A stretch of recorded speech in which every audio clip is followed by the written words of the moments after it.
Read topic number 4 says, Stephen A. Smith apologizes to Crockett over quote-unquote street verbiage remark. This comes with a link that takes us to YouTube. Make sure you guys can see my screen. You can. On YouTube, we'll watch this video from Dr. Rashad and Dr. Rashad Ricky, and then Richie, and then we'll discuss it. Do Stephen A. I know Stephen A. a little bit. He's just saying things to be saying that. Here's the update. Stephen A. finally apologizes to Jasmine Crockett. Here's the first part of that apology. I wanted to take a moment because I saw something disturbing in regards to President Donald Trump and how he came at Representative Jasmine Crockett. And I wanted to take this opportunity to attack this issue as it pertained to me and Jasmine Crockett, because I personally have had an issue with how things have been misconstrued and misinterpreted. But at the end of the day, I have to own it. And that's what I'm going to do today. And so when somebody says to me, Stephen, rather than point to her and her verbiage and her language and how she talked about the president, what about how he talks?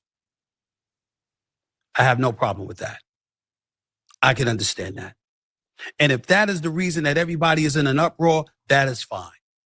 And I have no problem apologizing to that to my sister because, damn it, I want her to know I don't feel that way about her. Okay. Before we get into the rest, Elliot, rate the apology. The apology so far. Was that good? Decent? I mean, what?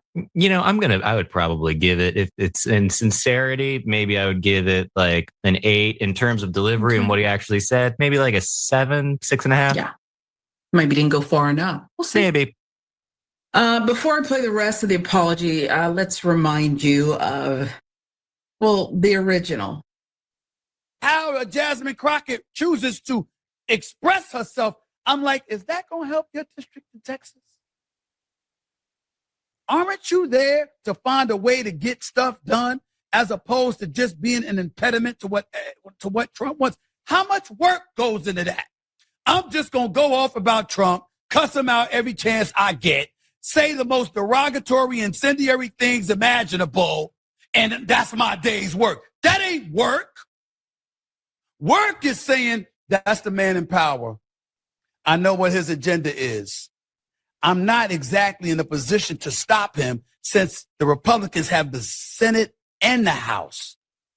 But maybe if I'm willing to work with this man, I might get something out of it for my constituency. Here we are, and the word disrespect comes in, and people try to engage with words, like disrespect and implying misogyny and all of this other nonsense. Stop it. Stop it. Can we be grown-ups and deal with what the real issue is involving what I said? Willie D, Roland Martin, Bakari Sellers, and... What's the countdown? All right. I have a little wager going, how long it's going to take for Stephen A. to apologize for his latest comments. That's why Doc keeps his money. He just keeps multiplying. Because he has a way of kind of figuring out how this thing's going to play out. Here's the rest of the apology. If you came to me and you said to me that it came across as a bit dismissive, Stephen, you should have been more protective of her than that, because look at how he speaks. Look at how they act on Capitol Hill towards her. I understand that. I get it now with Trump feeding into that nonsense, giving him fodder or ammunition to continue to go out there and talk about our black women that way. I got it. I don't like that at all. I don't want to be associated with nothing like that. And I apologize. I can look Jasmine Crockett in the face and say, I'm sorry for any kind of noise I caused in your direction. I got it. And when Trump came at her like that, I said, damn it. I was pissed off because I said, that's what they're talking about. When they're saying, you know what, when you question something about her, it's going to invite that. I understand. I wonder if this is part of the reason he only got a 7 from you, Elliot. I mean, what the hell took so long? I mean, this is not the first Black woman Donald Trump has disrespected. There were the football players. He called their moms bees, right? He called their mothers bees. On and on and on. But I'll give you some more. Stephen A. Smith on Wednesday apologized to Representative Jasmine Crockett for accusing the Congresswoman of using street verbiage. Last week, Smith offered his harsh critique of Crockett during an episode of his politics-focused Sirius XM show, Straight Shooter. During that rant, Smith cited various examples, we'll say, of Crockett talking about her political enemies in a way that he considered inappropriate. Smith claimed Crockett's rhetoric was for the streets, argued that it was not helping the constituents of her district.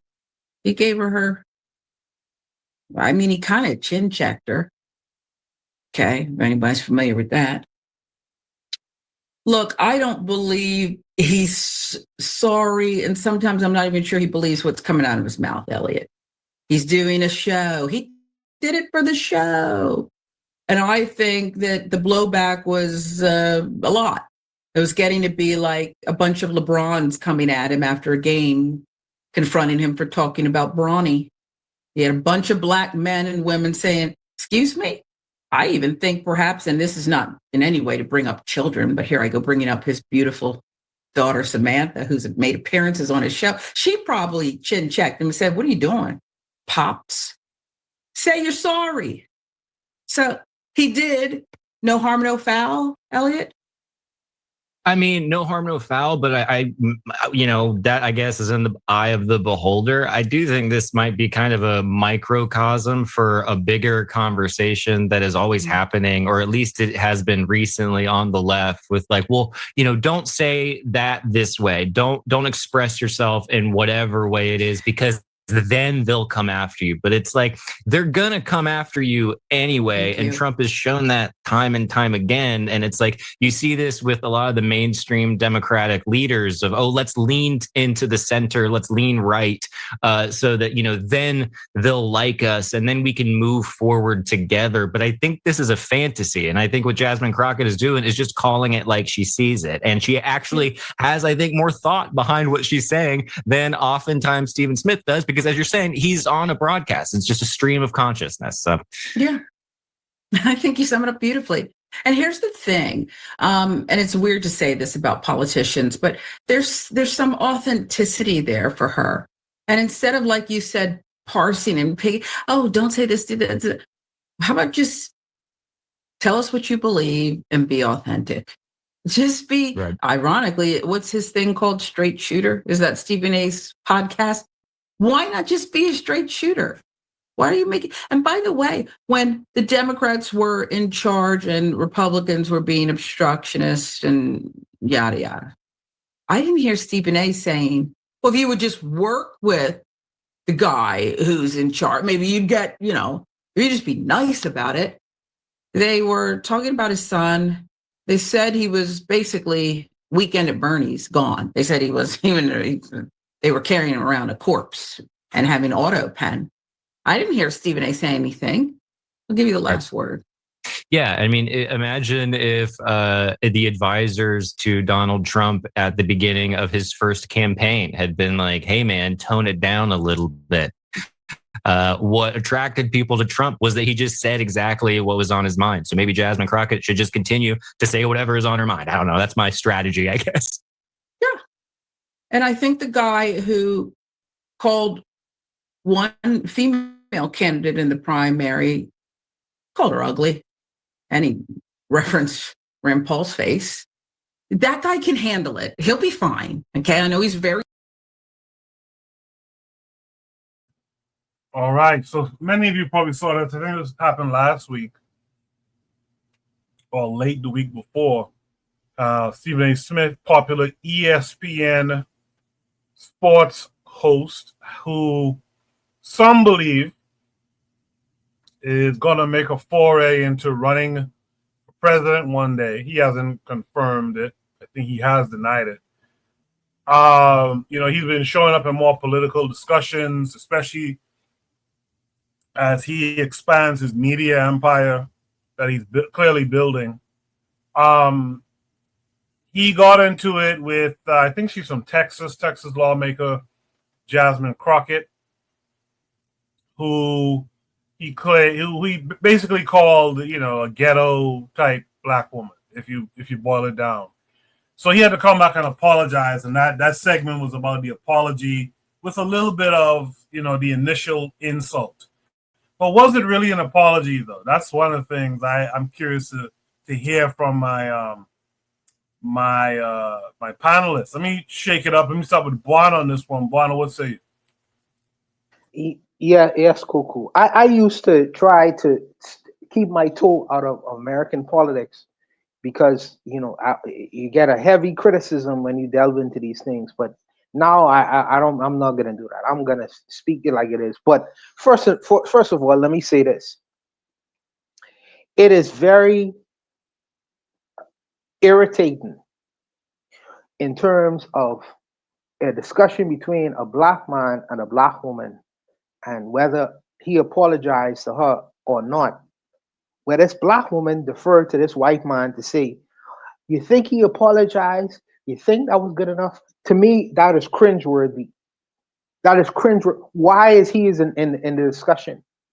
This has to do with the relationship with a one black man calling a black woman something, and then a black news podcaster mentions something about it. Why is this man being deferred to? Why is this white guy being deferred to? To check and see what that, to me, this is plantation politics 101. I don't like that. I don't particularly like that, but I'll leave that alone for now. As far as the discussion between the two people, I know that Stephen A is an opportunist. So is Jasmine Crockett as a politician. They sit on different sides of the aisle, but they come from a perspective where they trying to get the best opportunity for themselves as possible. Stephen Smith is a businessman, a newscaster, making $100 million. Jasmine Crockett is a wealthy woman. Whatever criticisms are levied across the board, one person apologized or whatever.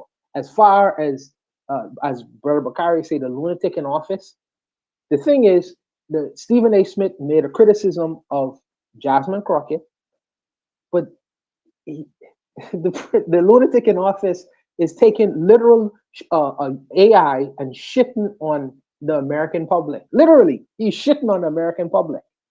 He calls people low IQ. He calls people all various different names. Various different names.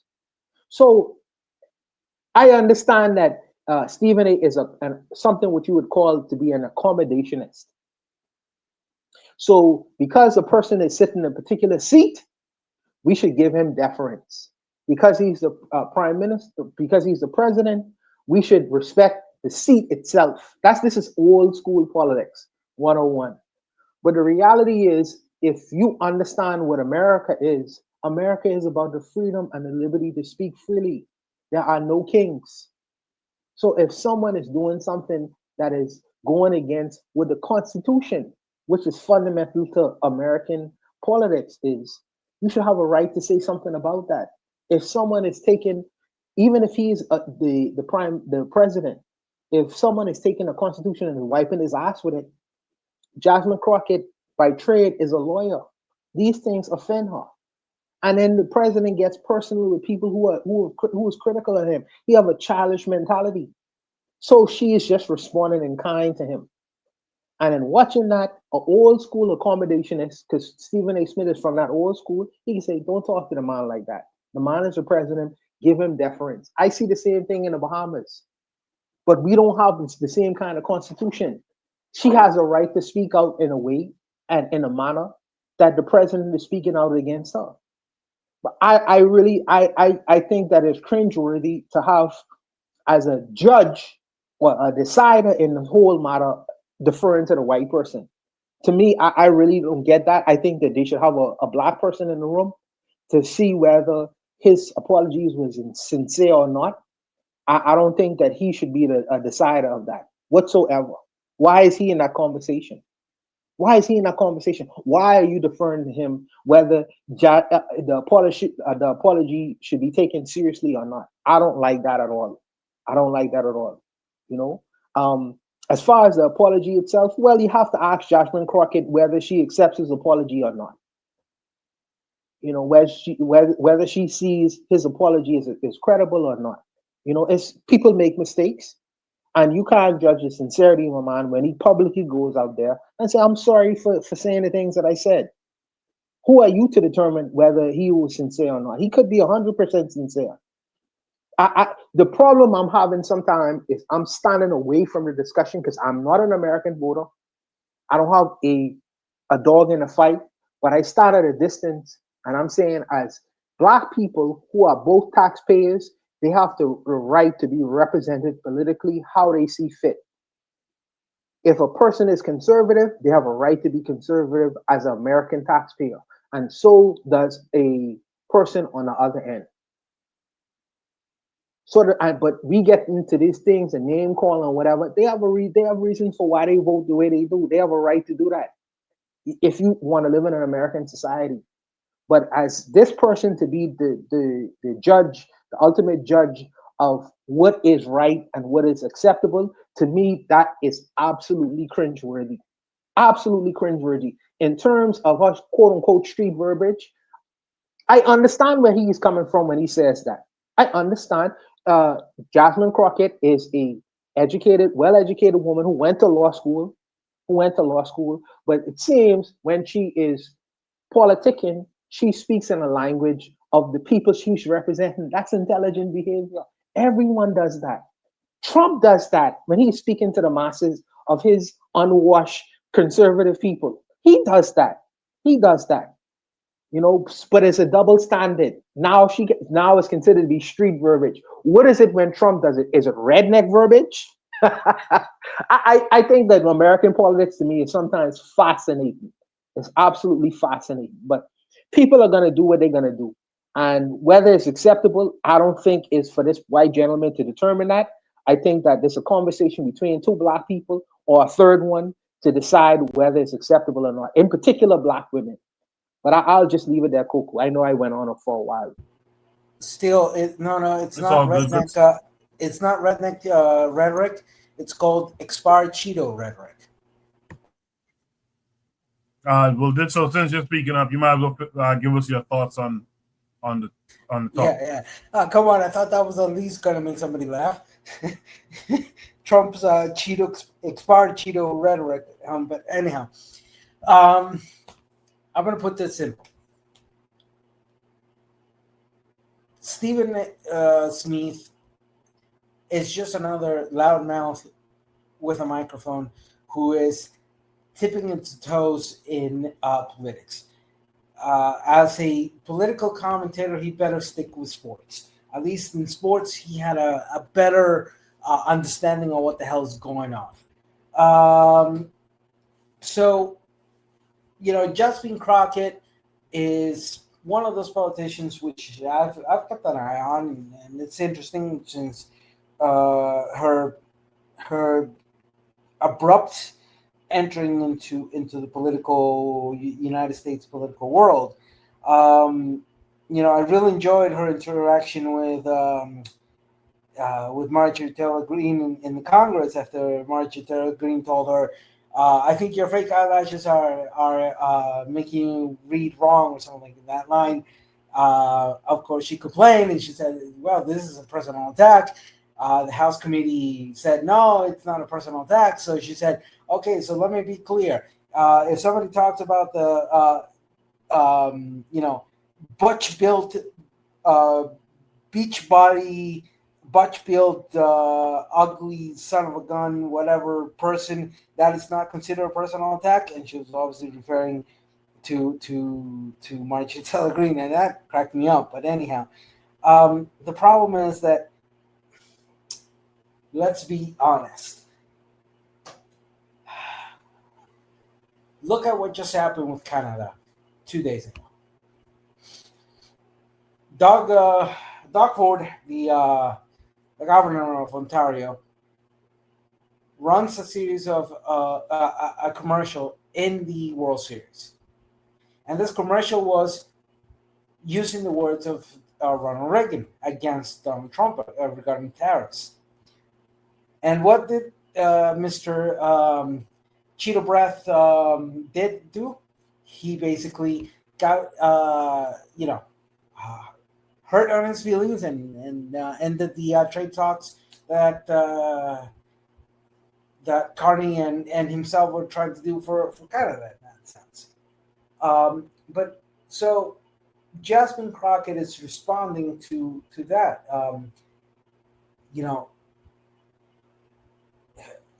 Let's be honest.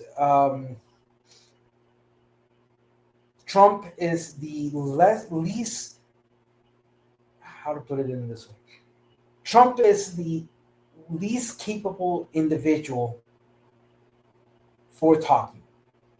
I mean, the guy has such a limited language that I can speak better his own English than him. And to be sincere, his limited linguistics capability is hell. A kid learning to speak can give a better speech than him. And of course, all he does is act like a kid whose only resolution is to insult everybody, but then gets pissed off and demands respect when he gets his up and comings of getting his ass insulted. He's incapable of tolerating satire. He's incapable of tolerating being made fun of, because his ego is bigger than the continent of Africa, And at the end, this whole thing with Stephen A. Only demonstrates that some people have no fucking clue what the hell they're saying, nor what they are demanding, nor are they capable of reading the room, as they say. And in this case, I'm just going to say the good old Latin American proverb that says, por la boca muere el pez, by the mouth dies the fish. And with that, I conclude. Appreciate that, dude. So let me hear from Jose next. Jose, Stephen A. Smith apologizes to Crockett, Jasmine Crockett, over street verbiage remark. What say you? I was wondering who Dude was. I'm out of even Dutch media for at least 2 decades. So even here, I don't recognize who is who. The sports people, they come and go fast. So I see faces that I don't recognize. And in the politics, I also wonder, who is this guy? Who's this gal? And the American politics is even worse. So I was watching Dude on social media, snippets and cuts, and wondering who is Dude. But he's a sports reporter, and he's building a media empire. I was dozing off in thoughts, because I couldn't keep my attention on the subject, because to me it comes across like gossip, like 20, 30 years ago, these type of things happened between entertainers, and now it's politicians. But I was dozing off in other thoughts. I thought, okay, so a sports reporter can build a media empire, so much so that he is at least suspected to go into politics, and I find that amazing. I wanted to throw that thought in the mix of how that works, how familiar faces in media can become governors of California. And people expect him to be that hero and now this guy, his audience is sports, and I'm guessing that's a lot of just like here, hooligans. It's hooligans that go against Antifa. So I guess his audience is kind of right wing. And so yeah, nowadays you can count clicks. You have Google Analytics and that type of stuff. So you can see what type of people come to your website, and then you can think of you can anticipate of what am I going to do? Am I going to sell T-shirts, shoes, or am I going to into politics? And yeah, that was my. That was what I got from the video. I just wanted to throw that in the mix because the celebrity beef, as I said, comes across like gossip between celebrities 30 years ago. But I wanted to throw in the thought of how a big economy creates dangerous enterprises, dangerous personalities. Or maybe the personalities are not dangerous, but yeah, you can get gaslit if your audience is 300. You can gaslight not gaslight, no, gas up. You can gas up yourself when your audience is 330 millions instead of just like 30 millions in your state or country. Yeah. I hope my babble came across. Thank you. Appreciate that, Jose. Last but not least, Cheryl, you've heard everything everyone else had to say. Not too much conversation from the chat. I don't know why, but what say you to Stephen A. Smith's apologizing to Jasmine Crockett? I mean, like I know of Stephen A. Smith. I've heard a lot of his commentary when it comes to Black people, and people he don't agree with, or if a Black person says something to a white person and he doesn't like that, and if it sounds like they're, talking back, here he comes, I'm not saying like he's I pretty much disagree with what everybody said about Stephen A. Smith. And also, I don't believe Jasmine Crockett, because people are worried about if the apology is sincere or not. I'm sure Jasmine Crockett doesn't care. I'm sure she's going about her day. Because Stephen A. Smith is notorious for saying crazy stuff about Black people in general. Sometimes he's right. A lot of the times you're like, he's like, what? He's hit or miss. So this doesn't shock me. And I don't honestly care if his apology was genuine or not. That's irrelevant. He's just a clown. He's entertainment, so. But hold on though. But Shirley is. The beauty of America is the fact that someone who is an actor could become president one day. Someone who is on The Apprentice could become president one day. Someone like Stephen Smith could become president one day. The people worship Americans seem to be, now you could correct me if I'm wrong, they seem to worship celebrity. So if you could put yourself in that position, you kind of like have God status. It's like I could be president of the United States. You could be witnessing the president of the United States, but on a different tone, on a different note. I understand that. And you could correct me if I'm wrong, but right. But on a different note, right? Yeah. On a different note, right? The man did apologize to his statements against the sister. He did apologize, right? Rightfully so. And I say, well, I don't give a damn if he apologizes or not. But he apologized. What you want the man to do? What you want to do, Because did he apologize to her, or is he just apologizing to social media? Because that's why I said he apologized publicly, publicly. He didn't apologize to her, so she don't. I'm just saying, it's like whatever. It'll blow over next week.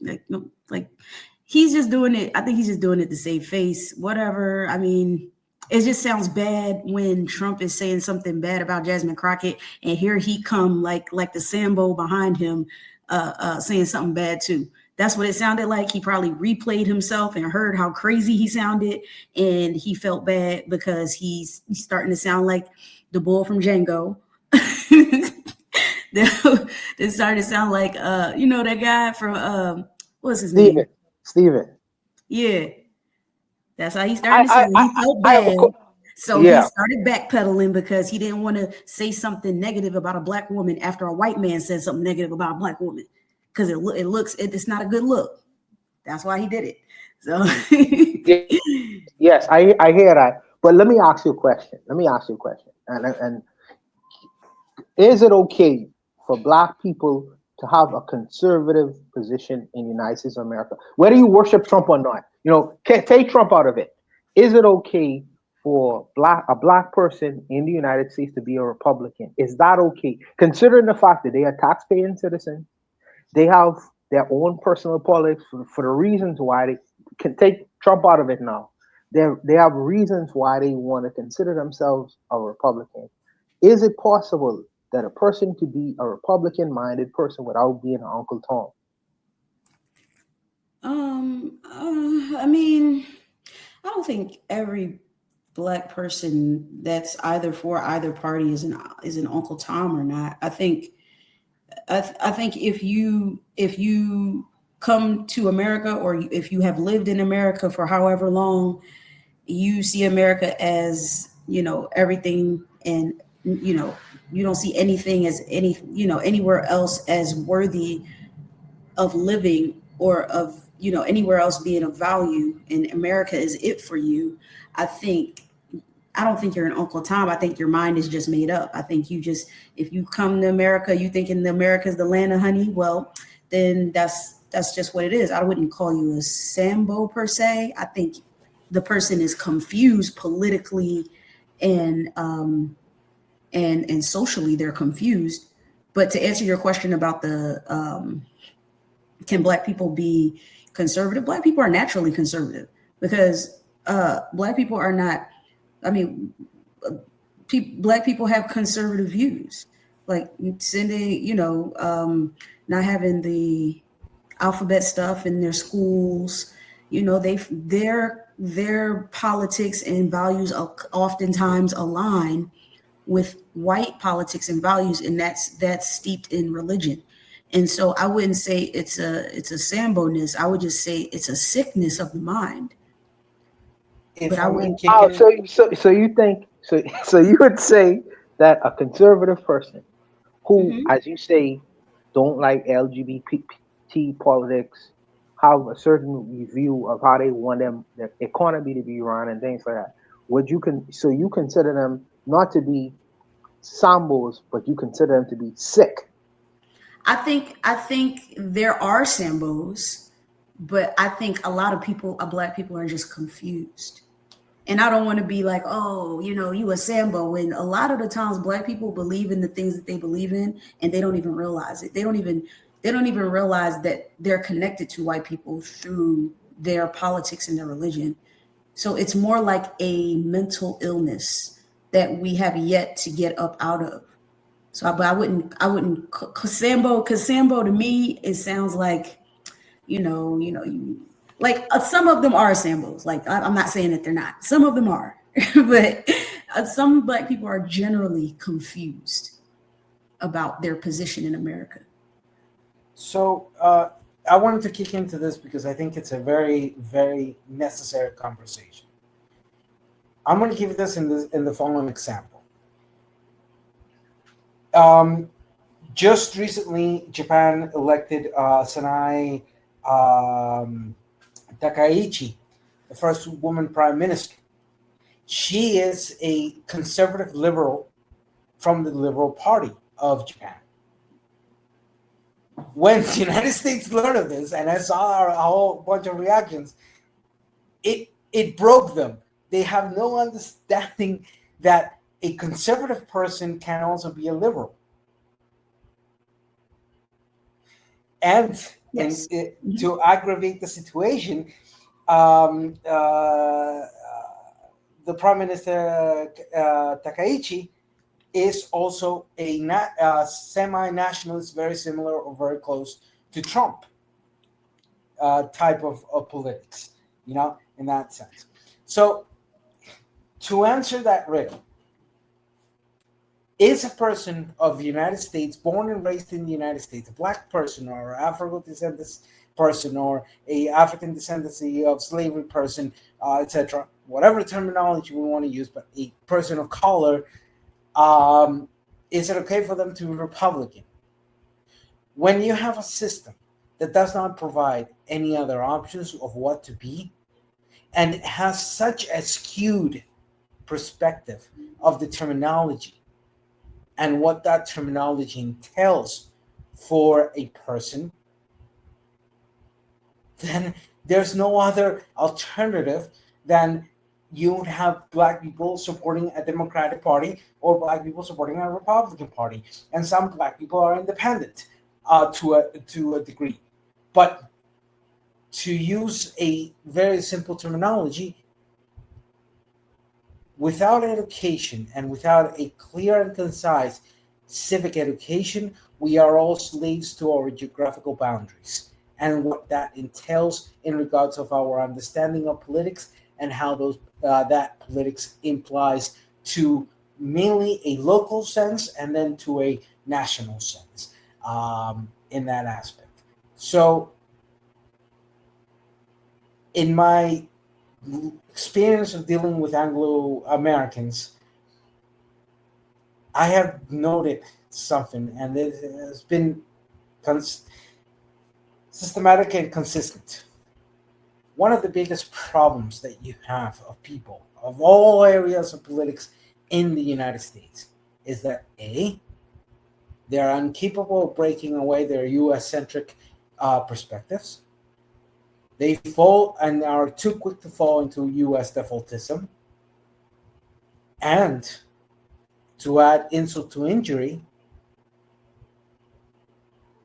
they have little to no understanding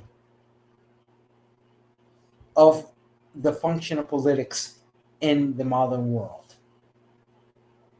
And this is something that happens across the spectrum in the political world of the United States. And it's very unique to them in that sense, because contrary to what belief may tell you, in Latin America, that has broken and becomes a different type of monster, particularly because of our realities, our history, etc., etc., etc.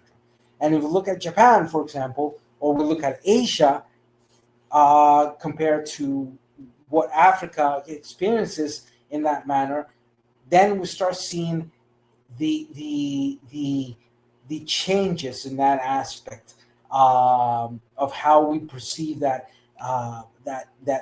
essence of the politea or the politics, as you would call it. So at the end, I think that the most important thing that we have to understand is that we must give credence to that geographical boundaries that limit the perspective that people have in regard to politics. And if there's not a clear and concise education and process of education, as we say in Spanish, eso sería esperar peras del olmo. That would be expecting the elm tree to give pears.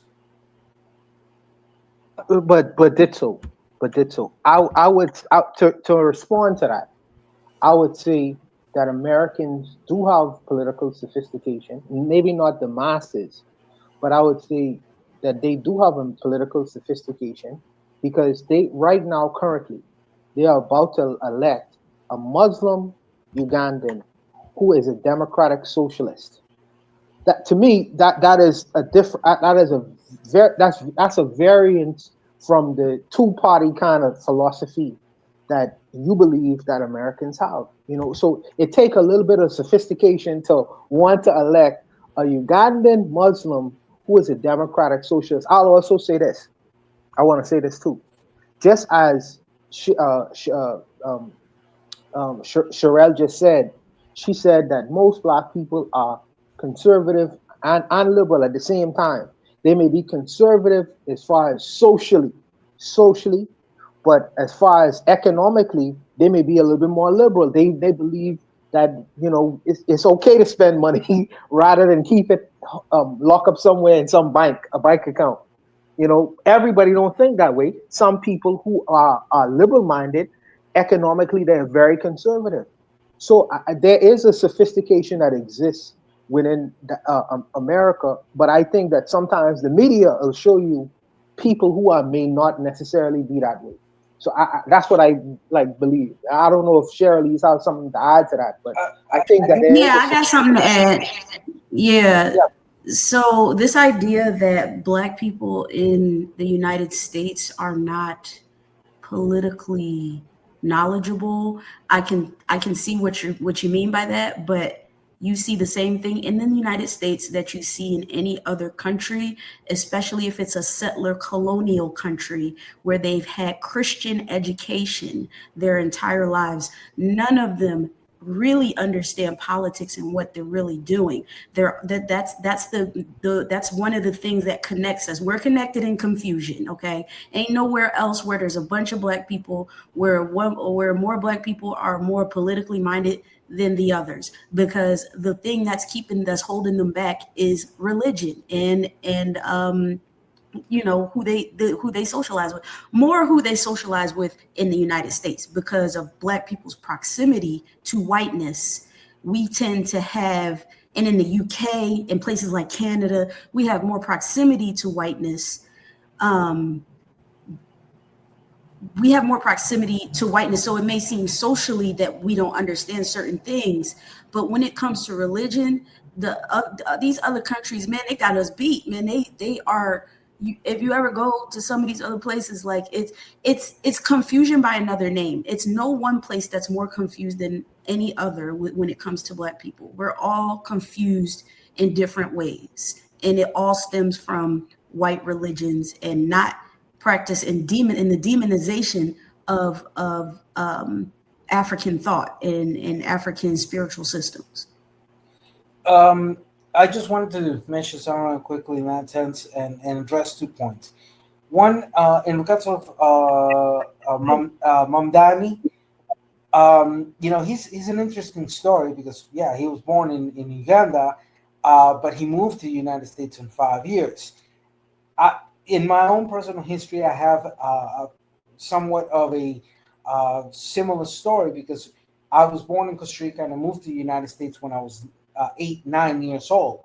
Of course, the difference is that difference of 3 years marked a complete different route as to the how I adapted into the United States, how I incorporated certain cultural aspects, because by that time, 8-9 years old, I was entering the first steps or the first moments of my most formative years. In the case of Mamdani, he moved to, if I'm not incorrect, New York by the age of 5. So he started that process of that process of growing up, already having a better adaptability than what I could have had. Of course, that also depends on the parents, and that depends on the social surrounding that a person can have. In my case, in my circumstance, by the age of 16, I had already lived in almost 7 different countries here in the Western Hemisphere. I had 2 major bases were Costa Rica, Venezuela. I lived in the United States, Mexico, Argentina, Colombia, Ecuador, Jamaica, and so on. So I can completely and utterly relate to to that understanding of how adaptation versus assimilation happens in an individual. What are the boundaries between adaptation and assimilation, particularly on migrants, and how that impacts. Yeah, and how that impacts the psyche in many ways. To land the plane of giving that example, I guess that the major, not guess, that was just a turn of phrase. I'm going to put forward that being condemned to geographical boundaries tends to be the low bar of consideration. When we understand that in our different societies, especially modern day of today, we have a more further contact between each other that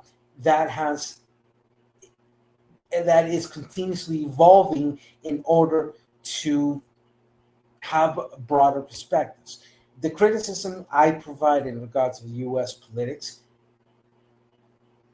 it's not an absolute. I can recognize that within a great majority, which, yes, we can call as politically illiterate, there are those that are not, that make the effort of breaking away that illiterate problem of the politics that we have. And if I make a comparison in regards to Latin America, the political illiterate in Latin America is also subjected because the illiterate politics of the United States migrates and is exported towards our area in one great part. And on the other part, our own internal problems of progressing into citizens that are far more aware and far more capable of understanding. But one advantage that we have is reality that we have to talk about in that context is that we have lived through, and especially in the last almost 80 years, a constant and systematic political upheaval that has forced us to step up our political game. It's so in internet parlance, line you're playing means let's wrap this up pretty soon. All right. Thank you for that, though. However, I know. Let's see what this brother here is trying to. This person here is trying to discuss. You already have one strike against you, so please don't make it three.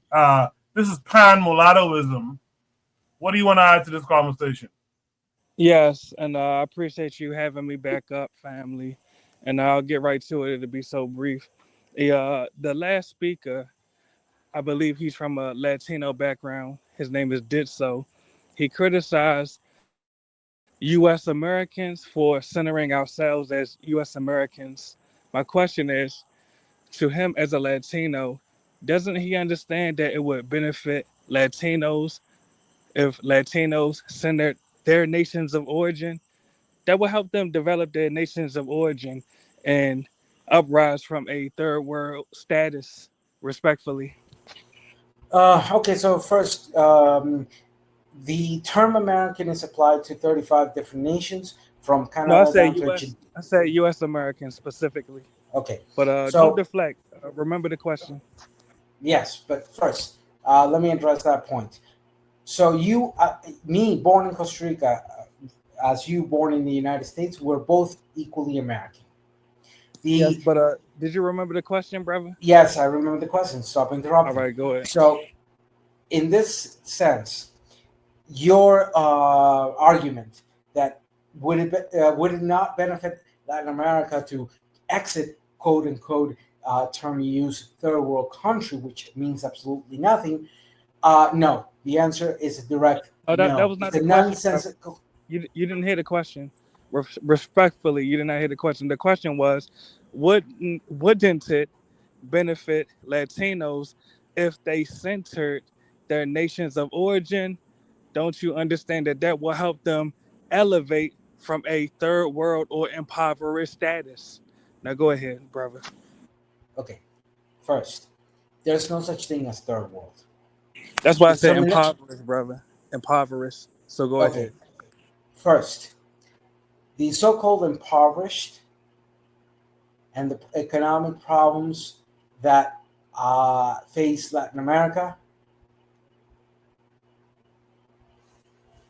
are directly related to, and particularly more aggravated in the last 80 years with contribution of the hegemony of the United States.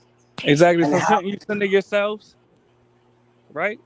Shouldn't you second, send it yourselves to for, fix the for, country up? for example, if we look at the coverage of electricity in Central America, with high concentrations of countries like Costa Rica, Nicaragua, and others, even if Nicaragua has all the problems that it has. Right now, we have almost 100% coverage of electricity. We're talking about anywhere between 94 to 99% of coverage of electricity. If you're going to try to talk to us in regards of our statuses as countries of industrialization, for example, my country provides the creation of medical tools to the United States. But shouldn't To give many examples of what's shouldn't happening those same in tools go throughout Brazil. Latin America though? Those tools are more needed in Latin America. Did you forget the question I asked you? I'm not trying to be combative. The question was, shouldn't Latinos center Latin American nations? What do you mean by censor? Exactly. The same way that you Can I take a crack at it? Can I well, take a let me crack at well it? let me answer his question and I'll pass the mic to you because Okay. it seems like he cannot answer it. But to answer your question that you asked me, and you see I won't run away from it. The same way that you criticize U.S. Americans for centering the USA, my point is Latinos should center their nations of origin and develop them. Or in other words, that way you cannot blame the US for allegedly destabilizing you because you have centered yourselves and have developed a defense against the USA.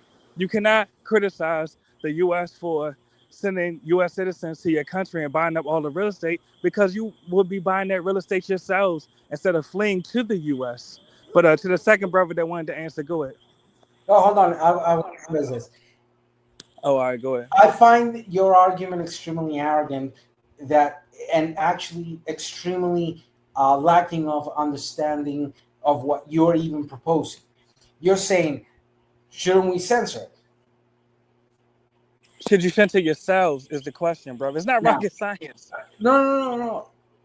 The problem with your argument and your arrogance in that sense of the arrogance of that argument is that you are woefully unaware of all the things that have been done, good, bad, the good, the bad, and the ugly, to attempt to improve our own statuses. For example, how is it that in Latin America we're able to, for good or for bad or for worse or for better, we have been able to process and fight against our own internal corruptions? For example, the judgment of Alberto Fujimori in Peru, or taking the Bolsonaro brother, did you hear the presidency. question? So brother? why is it that the go ahead. top nation of the world, you even pardon a corrupt president like Nixon and let him go home? Brother, did you hear the without question? even facing your own corruption? All right, let the other internally? brother answer, please. Let the other brother answer. So You cannot no. answer. See, Let the you other keep on brother answer. interrupting, and you're not even listening to me. Brother, We you're are attempting to extremely deflect, bro. And you're self-critical of our own realities, and we All make right, the efforts to change it.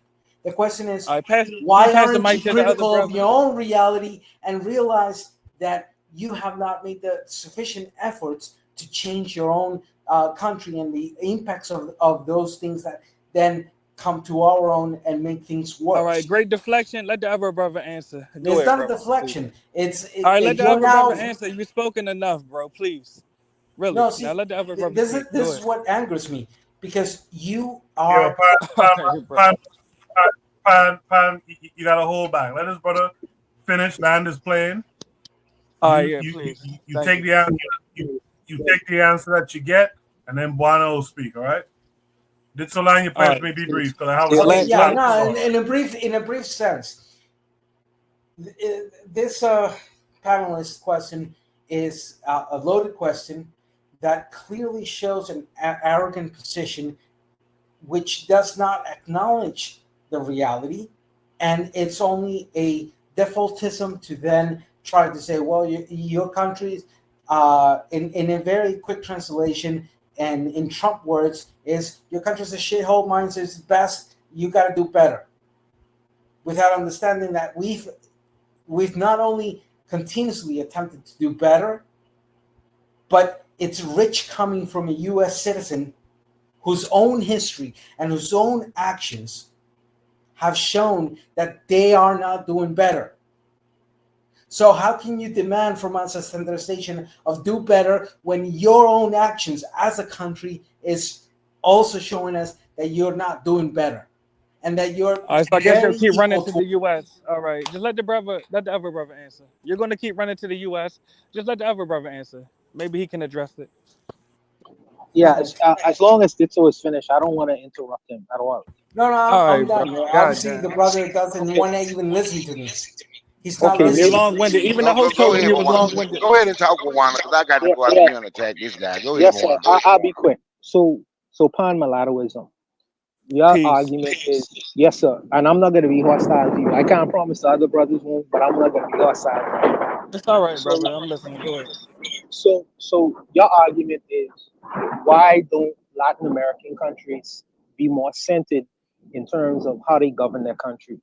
But let's just Center see. themselves. No, I Center said center themselves. themselves. Yes. Center themselves. No problem. But let's just say, for instance, Venezuela. Venezuela, in trying to center themselves, they democratically, which means the people elected a particular person to be the leader of their nation. Their nation, which is rich and wealthy in oil. Wealthy in oil.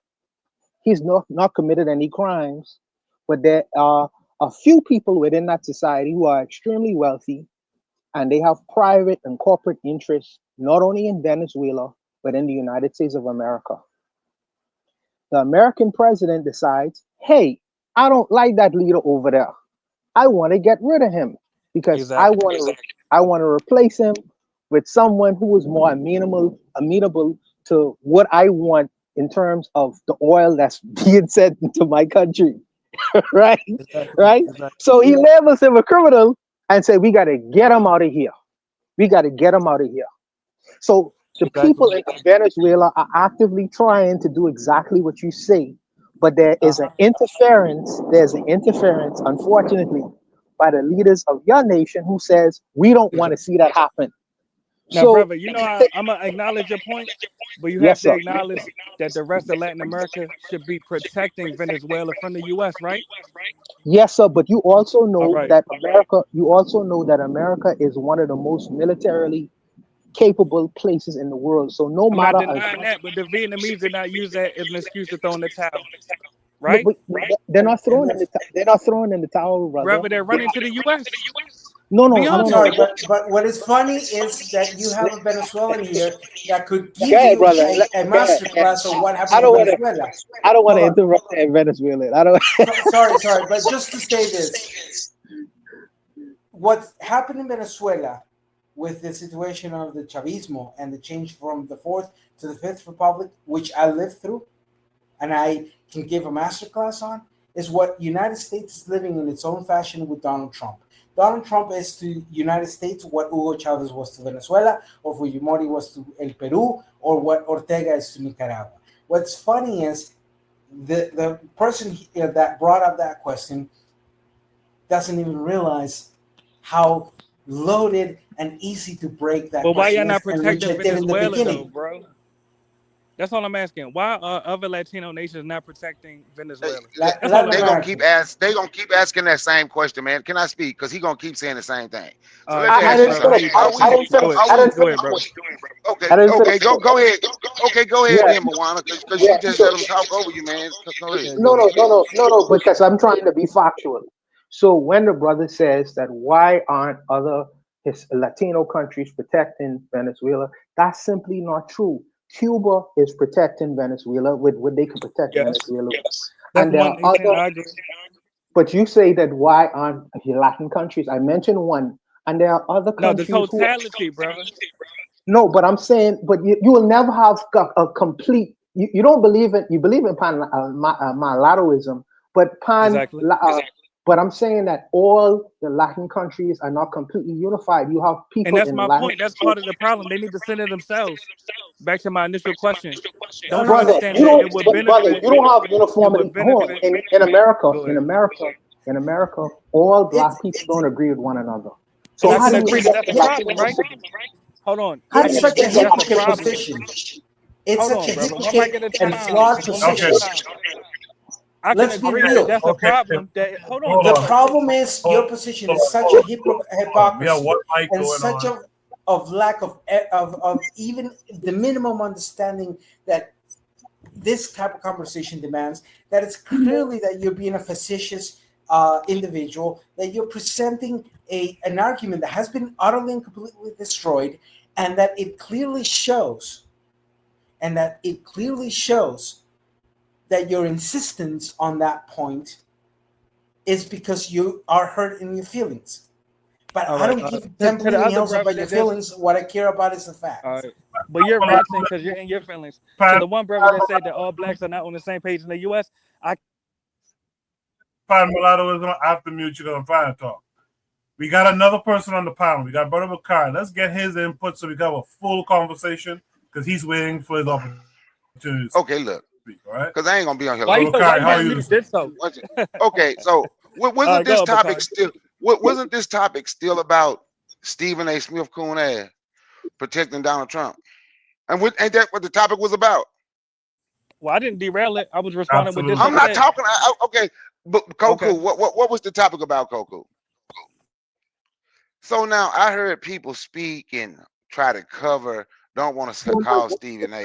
The what he topic is, was a about loudmouth Stephen A. buffoon. Smith. Yeah, it was, and that's what he is. Uh, he went at the black woman for some racist bigot, right? Buwana didn't want to say it. I'll say it. He danced around it. That so-called apology that he gave was fake as hell. Stephen A. is the ultimate coon, and the BS he said after and said it was an apology that wouldn't worth nothing. But I don't really think. See, here's me. Here's my thought.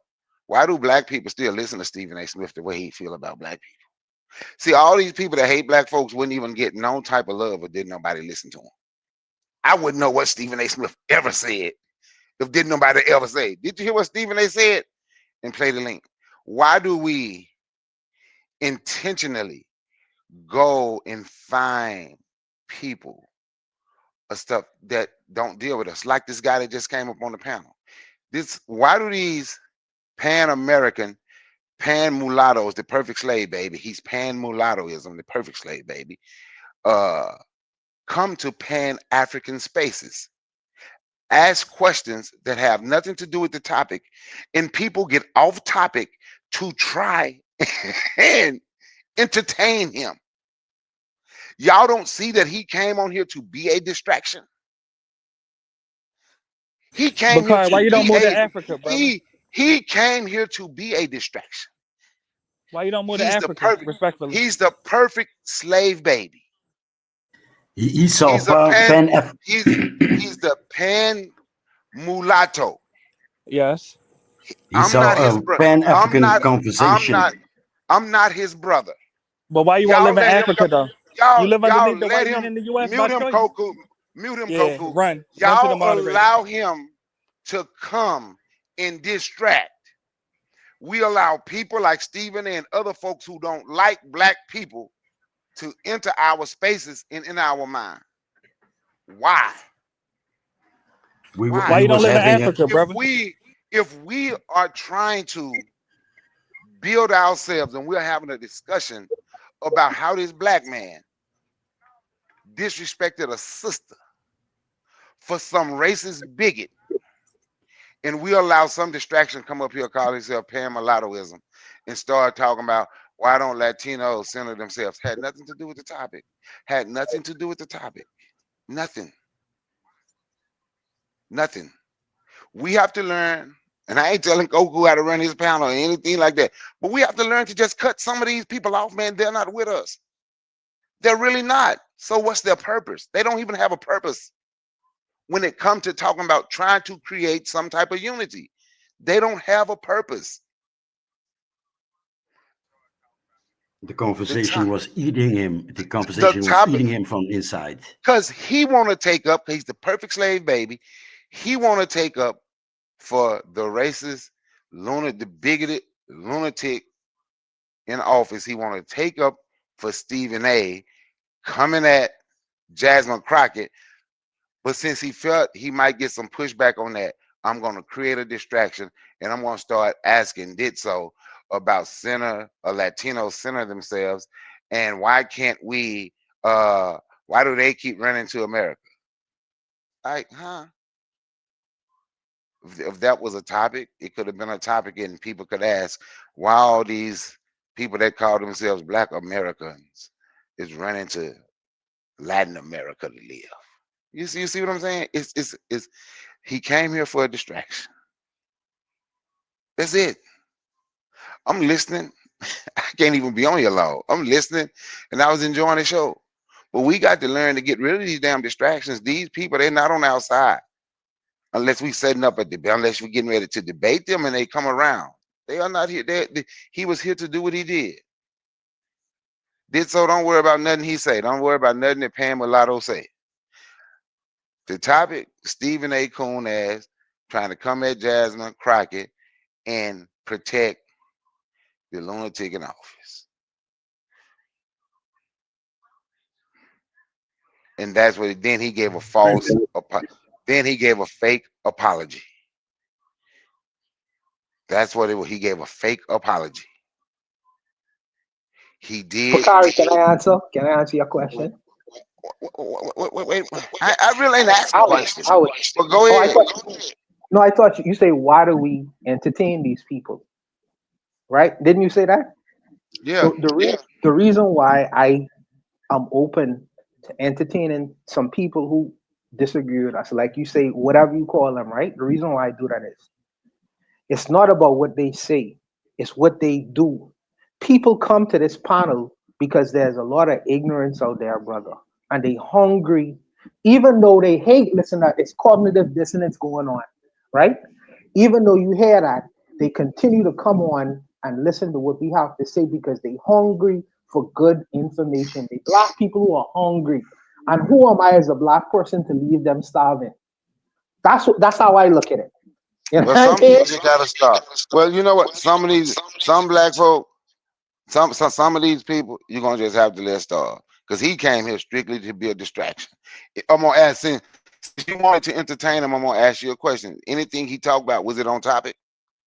No, sir. It wasn't on topic. No. So he came here to be a distraction. Yes, sir. But that's Koku job, and he was doing a good job, is to reel him back to the topic itself. But the brother is he have questions that he want answered, and he doing it in a poor way. And what I would suggest upon mulattoism to do is go on the Discord, put up a post that you feel like you could present to the people, so you could be on topic and we could answer some of the questions that you have. That's the right way of going about it, pan mulattoism. That's how I would do it. And in fact, if he's so concerned, I'm talking in that comparison. Oh, sorry. What I was just gonna say, if Mulatto is so interested in talking about the comparison between Anglo-speaking America politics versus Latin American politics, the good, the bad, and the ugly, we could do one-on-one. But unfortunately, I'm going to be sincere. He's not prepared to even have a conversation, a good faith, well informed, well structured conversation of those realities. Because I'm afraid that he is utterly and completely disassociated with politics. He has no base to talk from.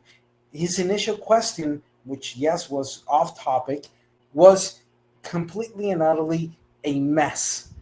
He's not only did he express it wrong, but his intention was clearly provocative in a childish way, because what he said is, "Well, keep yourselves in check." That told me everything. He does not know what he's talking about. He does not know the realities. And the easy retort is, "You guys can't even keep yourselves in check. How do you demand others to keep ourselves in check?" It was a clear hypocrisy. That's all I'm gonna say. Yeah, I think Juan had a good suggestion, actually a great suggestion. And if you guys aren't on the Discord that I keep mentioning, it's the Bitter Medicine Podcast community, you can click the link in the description, join the Discord, and you can post your prompt, something that you'd like to discuss, post an attachment, preferably that takes us to like a YouTube video or Instagram or TikTok or something, and we could build a conversation around that in that way. But Bakari is absolutely right. The brother came in and did not speak to the topic at hand, spoke to a comment that Ditso was making concerning the topic, and the rest is history. But like Buana, I might not put it like Buana, but if I'm just thinking about the optics or the perception of it, sometimes I like the antagonistic voice to a certain extent. I thought at this hour, with the show ending, even if the brother went off script and got a little antagonistic, it was late in the show. It didn't really matter so much. But I want to throw it to the folks here. Is there any last thoughts on the actual topic at hand? Yeah, I think that. I think that, Brother Bakari, I have to give deference to see. I would rather Brother Bakari or another black person determining whether his apology was sincere or not, rather than deferring to some white guy to be the deciding factor whether what Stephen A. Smith said was acceptable or not.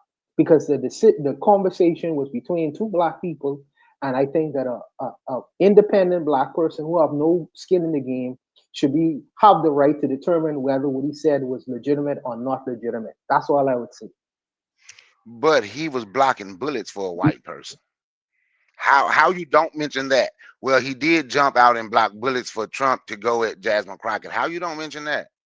No, but Brother Bakari, that is for you to determine, not a white person to determine that. No. I say, why didn't you mention that? I understand what you're saying about them two black women. Yes, sir. Or whatever, had a white man up there. But why didn't you mention the black dude blocked bullets for some racist bigot to go at a black woman? Why didn't you mention that? Because that should have been mentioned as well. Like, you mentioned the other part, but left the other part out. Like, that part is okay.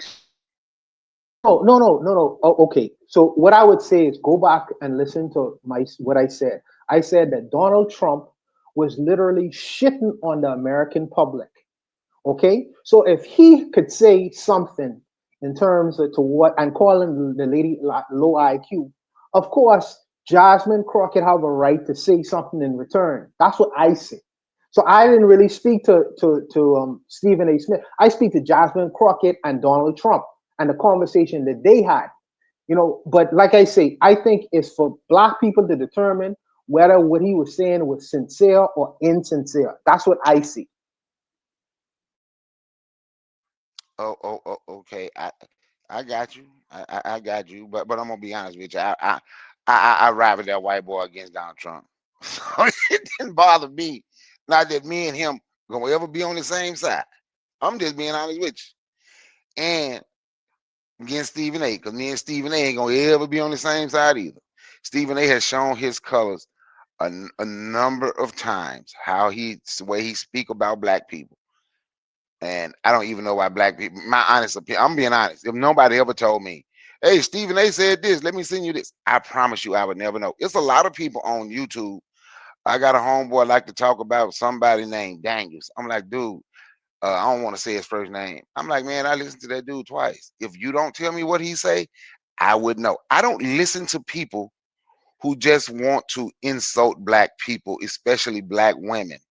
Come at black women all the time. I don't even listen to those people. They don't even matter to me.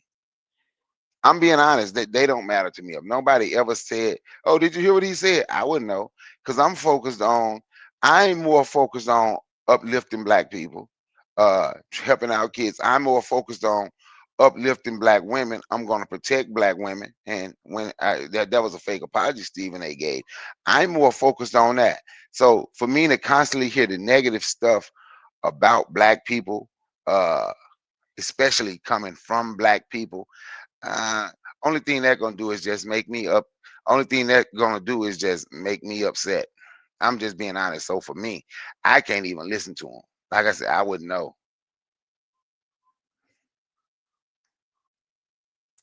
Yeah, me personally, I went off the gesture and the cadence and he was talking about Trump.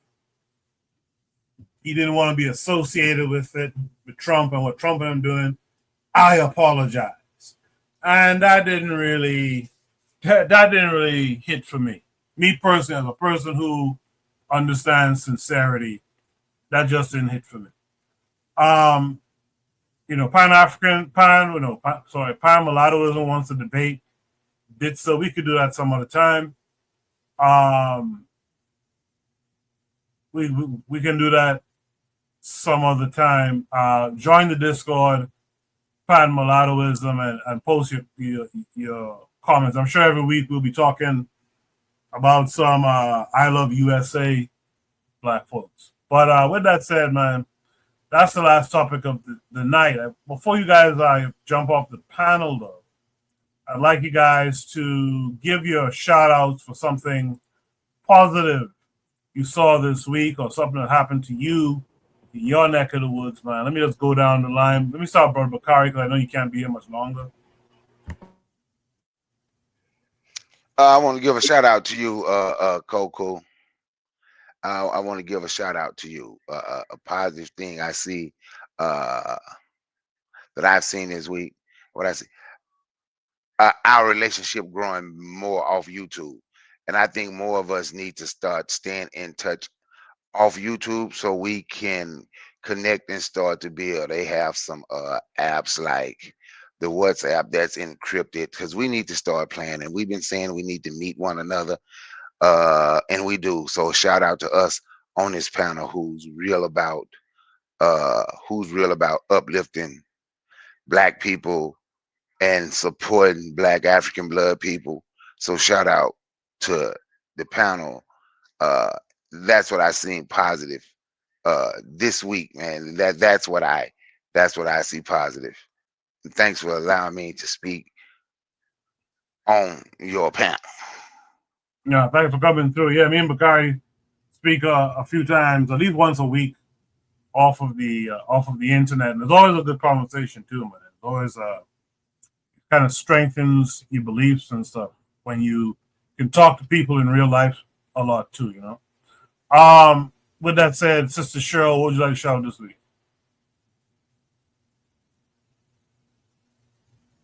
Yes. I guess I'll shout out my husband. He recently just came back from Ghana. He had a conference over there, and he made a lot of headway, a lot of connections. So I just shout out to him. Oh, that's wonderful, Sister Cheryl. Whenever you can, if you can tell us, what's been going on, because there's some of us who are looking for an inspiration, looking for an inroad to doing some stuff in Africa too. So if you ever have the opportunity to share, please do in the future. Yeah. Yeah, I will on like off of YouTube because some weirdos in the comments. I don't want them to know. Fair enough. Yes, sir. Yes, ma'am. And you can, I think you did already, but you can definitely have conversations with us on the Discord as well. Hey, let me say one more thing, Koku. I'm sorry. I don't mean to cut you off. I apologize. I do apologize. Let me say this.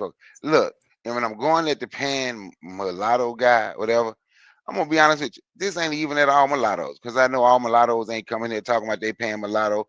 But some of them accept that, they respect their African side and they do want to be a brother. But he ain't, and he shouldn't call me. But I just wanted to make that known that I ain't coming at all mulatto. Whatever I'm saying is about the guy pan mulattoism, or as Cheryl called him, pan octoronism. That's He's who. probably white passing. That's why he's acting like that.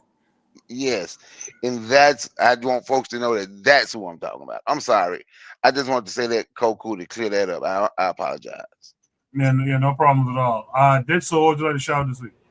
Yeah. Well, first, thank you for having me once again. I know I've been sporadic, but I've been busy in the things I have to do over here.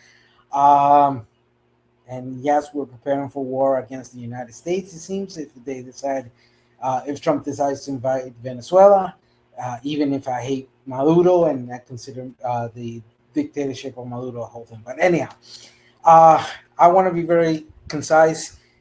More than a shout out, I just wanted to indicate two things. One, to the sister who mentioned that Stephen A. Smith was doing a performative apology, I completely agree.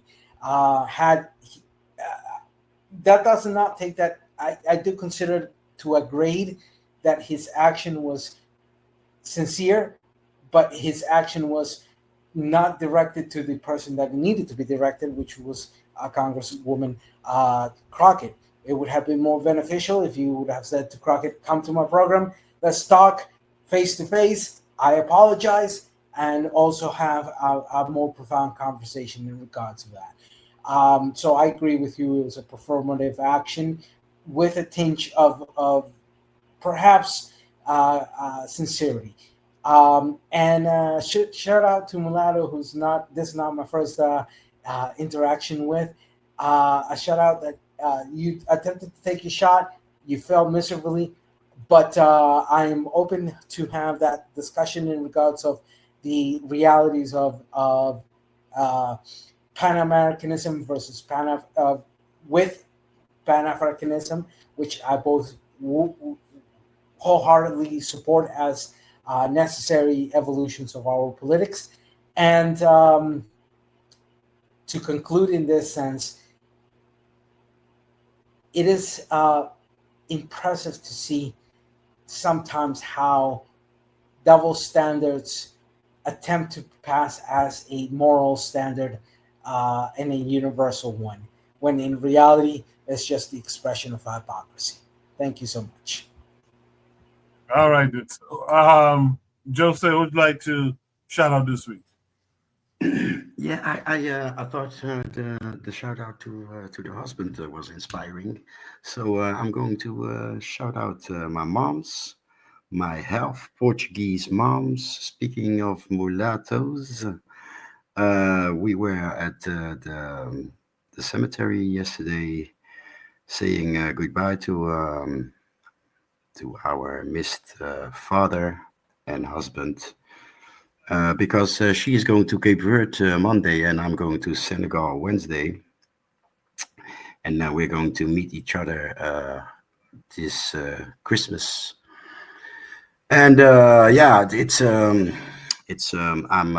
I have been my whole life her narcissistic supply. And I got my first, vaguely second hug. And yeah, I play it along. And yeah, I appreciate the hug, moms. Shout out to you.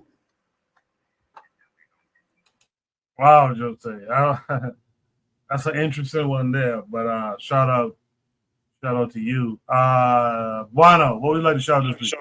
Yeah. First, let me say shout out to Jose mom. You know, may she live a very long time in a healthy way, and may she just stay around here to encourage Jose in all that he does in his life. So shout out to his mom. Secondly, you know, Shirley's made a shout out to her man. So I got to shout out my woman right now who's not with me. She's an Exoma, and I'm right here drinking rum like a lonely man. So you know, so shout out to my lady because she and I'm bored up by myself. But lastly, let me say this.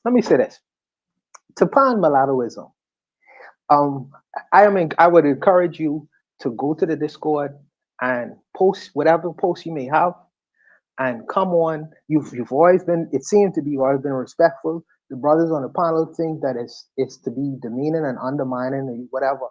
If you have an ethno-nationalistic approach, we still will entertain you. There's no one on this panel who will not be able to answer your question in a way. All of us are very well read. All of us are very informed. It's not a competition. So come on the panel after you've posted whatever you post, present whatever you have to present, and then state your claim, and then we'll discuss it. It's as simple as that. I don't hate nobody. Y'all seem, the ethno-nationalists seem to have a problem with everyone with an accent for some strange reason, you know. But I would encourage you to go to the Discord and post whatever you need to post, and then come on, present it, and we'll have a discussion over it. That's what I would encourage you to do, brother. But for that, I would just leave it there. Koku, I appreciate the dialogue and conversation. It's been very good. It's very good night. Yeah, very good night. Shout out to everyone who participated on the panel tonight. Shout out to you guys in the chat. I'd just like to ask the chat to be, you know, a little bit more expressive in their thoughts. It seems like Trigger Happy kind of is the biggest commenter from the chat, but let's get more comments from the chat. That kind of expands the conversation a bit more. Man, we'll be back next week. Shout out to Jacadero, who got a new gig and all that.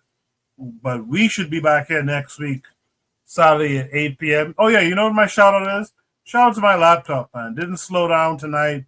Had a smooth stream. I do appreciate it. I'll see you guys next week, man. You guys be good. Peace.